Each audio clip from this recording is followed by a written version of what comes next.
without further ado, Maria Gotsch from the, I can never remember the full name, but luckily it's right here behind me, the Partnership Fund for New York City, as well as the New York Digital Health Accelerator, I think. It's all of that. Okay, so you got your own mic? Got my mic, yep. Okay. All right, everybody hear me? All right, good morning, everybody. And thank you very much for having me here. Always happy to come and talk about digital health, although it is going through an interesting phase right now.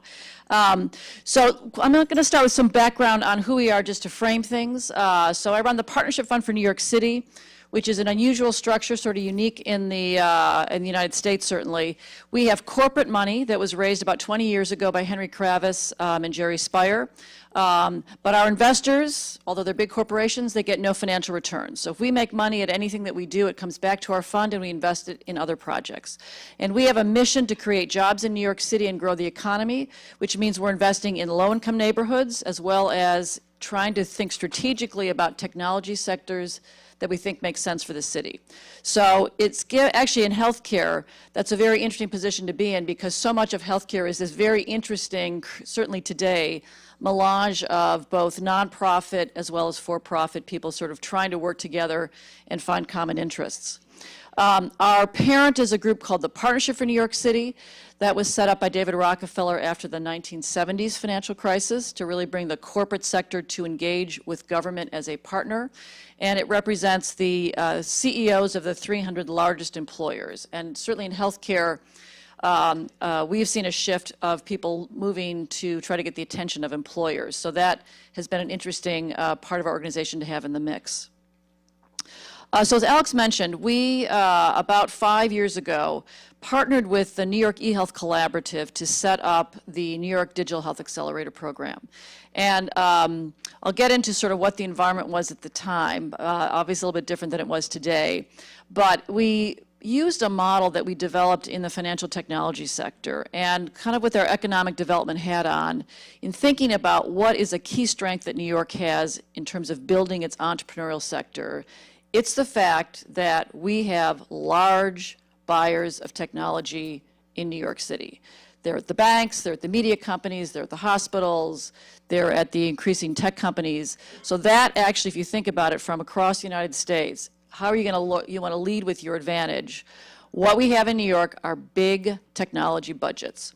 So we developed a model in financial services, which we then imported into digital health to try to take advantage of that. Because there's a tremendous amount of inefficiency, and I'm sure you entrepreneurs that have been trying to deal with providers and payers have run into this on a daily basis. There's tremendous inefficiencies in trying to get a small technology company into the right people at a large organization and to get them to pay attention to you. And even though they have the best intentions, the time clocks work at a different pace, the organization is different, the complexity is different. So the program and the model that we developed was one to try to reduce some of that friction and to bring the right people from the large organizations, in this case providers and payers, to the table on day one in a way where they're engaged, they're interested in innovation, and they're willing to cut some red tape, get you into the right people, and really kind of move you along for a defined period of time. So we have run that program for 4 or 5 cycles, and we have shifted what we're doing, and I'll get to that in a second because the landscape has changed a little bit, actually quite a bit in healthcare. But the key to this model is senior executives from the sort of target customers or partners for B2B digital health companies are the ones that are doing the mentoring, which really in our case means they're giving you honest product feedback. So these are the names of some of the organizations. It's been a great partnership with all of them. They've been really committed to the program and sent really great people to work with us. And then these are some of the alumni, which again, as I mentioned, they're all B2B or B2B2C. So their target sort of are these large organizations in New York State. So I just want to spend a second just for the entrepreneurs to give you a little bit of perspective on, so what's happened in digital health, because it has definitely changed. So when we set the program up, there was this proliferation of consumer-oriented and led digital health products. A lot of it was coming out of the West Coast, a certain amount of it out of New York, and a lot of it was coming from entrepreneurs who were successful outside of healthcare and had you know, if you heard their stories, they had a sick father, they had a sick mother, they were themselves had some health issues, and they were like the can-do American entrepreneur, I can fix this problem. So they started all these consumer-directed healthcare things. There was a lot of activity. At the same time, you had government funding coming in for the electronic health records, and that was billions of dollars, and not just funding, but as you all remember, those magical words, meaningful use, which drove so much of what was happening in healthcare about 5 years ago. Everybody had their checklist, and the good entrepreneurs were the ones that said, well, my technology will solve meaningful use in these categories. So that led to a FOMO, fear of missing out. You had all these electronic health records that came in. The functionality, some of the functionality needed to meet meaningful use was not in the electronic health records. It was on their roadmap, but it was not there today. So the entrepreneurs were seen as a way to fill that gap. From the investment side, you had a very difficult biotechnology investment landscape. So you had a lot of biotech investors who said, oh, listen, biotech takes 15 years, a lot of money, it's regulated. We're going to do digital health because that's faster, that's tech, and people can make money, you know, with an IPO in 3 years. So you had a big shift of money from healthcare investors who were not maybe digital health investors, but they were very comfortable in the healthcare setting. And all the focus at that time was on these providers who had just implemented all these electronic health records, payment schemes were changing, et cetera. And they were the ones actually driving a lot of the FOMO. But what's happened in the 5 years, and I think this sort of gets to some of my advice I'm going to get to in a second for the entrepreneurs, is there is definitely innovation fatigue. People are, they sort of went through this wave of seeing all these great ideas, trying them out, they didn't work, they weren't compatible with the EHR, et cetera. So there's definitely I don't want to see innovation for innovation's sake anymore. I want to see innovation that's going to solve my problem. There are also issues with what I call data liberty and electronic health records. I won't go into that. For those of you all know what that is, which is in many of the electronic health records, particularly the ones in New York City. It's very difficult and very expensive to get data out. And so the providers are at the point where, listen, we've made the big bet. This is what we're living with. You got to deal with it, small entrepreneur. The uncertainty in DC, which of course changes every day, doesn't help anything around funding, et cetera, what's going to happen with the healthcare system, et cetera. And there's what we're seeing from our provider partners is there's a huge desire for a simplified tech environment. And so coming up with these single point solutions, which is where a lot of the entrepreneurs started, is not flying anymore. And it's gone from, yeah, I'll take a look at it, to like, you know what, I don't even want to look at it because there's no chance that I'm going to bring it into my environment because it creates complexity for me. So the emphasis has shifted from functionality to platforms that can solve a broad range of solutions. And as a result of the complexity of the providers, the shift for many entrepreneurs, and certainly the investment community, is, well, maybe we can sell the products to pharma and to payers and increasingly to employers. So, as I mentioned, it's always worth talking about the money, right? So a lot of money has gone into the sector. A lot of it has been at the early stage. Particularly, you can look in 2013, you had 672 companies funded. Most of those were at the early stage. That's come down a little bit, but there's still money going into the sector because some people are figuring this out and raising larger rounds. And I always think it's worth reminding everybody, even though you know pieces of this, why is healthcare special from a technology investor's perspective as opposed to everything else out there in tech? So number one, it's regulated, and that always creates barriers. The key activities require special license, training, and experience. You are not going to operate on your mother's shoulder. It's not going to happen. And you wouldn't want you, and your mother doesn't want you to do that. So you can't just say, well, we're going to hand it over to the consumer, and they're going to take care of it. It has been set up, as we all know, as supply-driven and not demand-driven. The system is set up for the doctors and the hospitals, not for the patients. You have to navigate them. They do not help you navigate. That's changing, but that's not where things started. Obviously, the payment system is complicated, it's indirect, and so pushing on one lever like you would normally do in a normal consumer or kind of any other part of the world doesn't work because three other things move that you are probably not aware of them moving.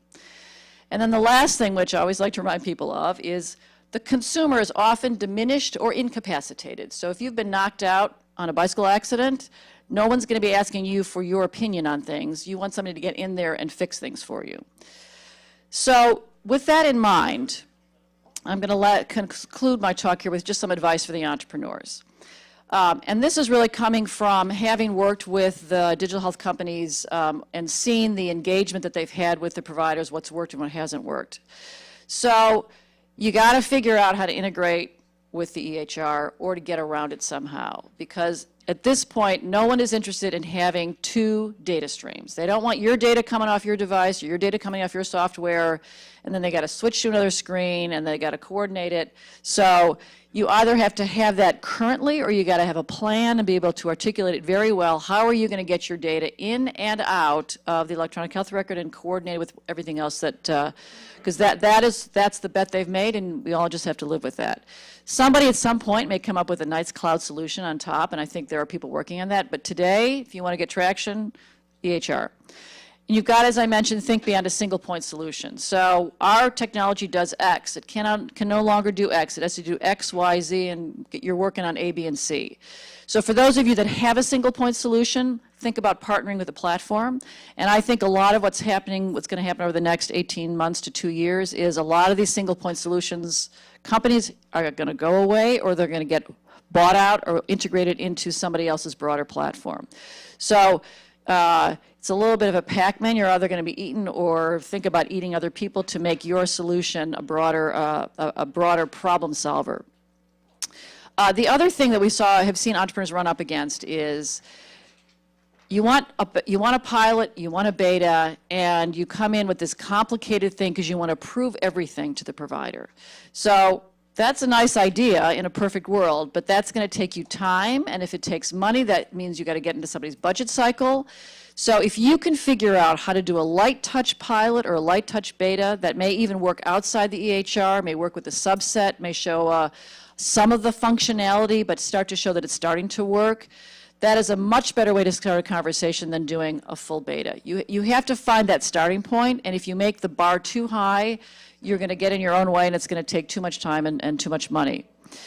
And then this is a major shift, which is the desire for clinical proof. Because after all, if you're selling to a provider, you are selling to a clinician, and they like clinical proof. And what we have seen is, in life sciences and biotech, they have figured out who pays for that clinical proof, right? The investors pay for it. So the doctors and the hospitals don't touch a drug or diagnostic or device until the FDA has said it's approved, and the investors are prepared to invest a lot of money to do that. Digital health, that question has not yet been resolved. So the conversations that happen are, hey, will you test my technology? Yes, we'll do a clinical trial together. Will you pay for it? The hospital says, not only will we not pay for that clinical trial, we want equity in your company because we are helping you get the clinical trial. And so then often that baby kind of drops in the middle of the two things. So my advice to entrepreneurs is whatever it takes to partner with a reputable clinician or hospital or provider to get you clinical proof, you've got to bake that into your budget. You pay for that, you put those resources on, because that information is going to be incredibly valuable for you for not just getting your product into hospitals, but also for the employers. Because when we talk to employers about sort of the wellness apps and the things to help their employees, and we ask them, so if they've shown up with clinical proof from a hospital, will that help? The answer always is absolutely. So beg, borrow, maybe don't steal, but beg, borrow, whatever you can to get that clinical proof. And I think from this point on, you have to assume that as an entrepreneur, with your investors, you have to pay for that clinical proof. You're not going to get the hospital just to do it because they're, nice guys, because they are nice people, but they're not going to do that for you. The other question to ask is, pilots are wonderful, clinical trials are wonderful, clinical proof is wonderful, but if there's no budget for your product, if you get the clinical proof, that's good. But ask that question. That is a totally fair game question when you're in the conversation with people. So you like my product, you think it's going to solve a problem. So is there budget for my product? Who would have that budget? That is a set of questions that we see very few entrepreneurs asking, but that is always a piece of advice that our provider mentors give to the companies, which is ask us if there's budget, because if there's not, we're kind of all wasting our time. there's this trap of sort of like innovation, interest in innovation for innovation's sake. And at this point in the cycle, you don't want to be in that category. You want to be in the budget category. So ask. You got to have somebody in your team with medical experience. Doctors and providers are special people, so have one of them on your team. That gives you credibility. And then this is not as kind of people thought, I think, back when all the money started coming in the sector. These are not as light touch and light funded companies as I think everybody initially thought. So these are not internet companies, consumer based. These are somewhere in between those and a biotech company, which means you need more money and more time. So go raise more funding, and if you have to take a little bit of dilution to get that additional funding to get you through these long sales cycles, that's just the way the market is today. And then just some final words from an investor's perspective. These are sort of obvious, but it's always worth repeating. You have to solve a problem. So the desire of cool innovation for innovation's sake, there was a little bit of that sort of got you in the door 5 years ago. But today, you have to identify the problem, and your product has to solve it in a way that they can look at an ROI or some kind of a financial or clinical return. So put that up front. If you don't have that in your pitch, you don't know what that is, find some people that can help you get there, because that is what is going to get you in the door and get you attention today. Obviously, you need a good team. I mentioned you need some medical professionals on your team. And I cannot emphasize enough the clinical proof that you need today to really get the traction, particularly in the healthcare sector. And that is what's going to help you get sort of this early customer tractions if you go in with this clinical proof. And then, as we say to all the entrepreneurs that go through all of our innovation labs, you have to listen. So my advice is I guess 2 pieces of advice. When you are putting your presentation together, for every page, put one question down that you want to ask the person you're giving the presentation to, because that will force you to stop talking and listen.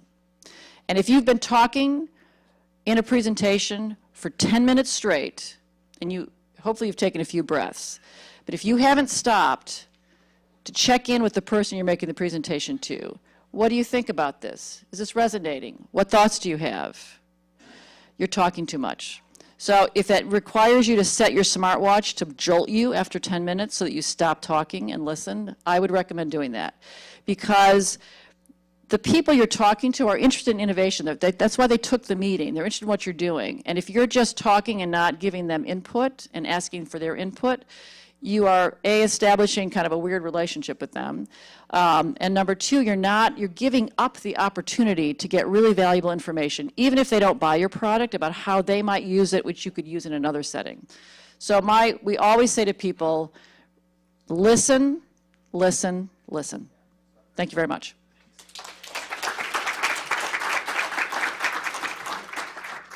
Thank you, Maria. No, you're not going anywhere. Please take a seat. So I make great use of all of our speakers. Our momentum talks are about figuring out how to get that momentum you need to succeed in healthcare. And Maria is one of the professors of that creed.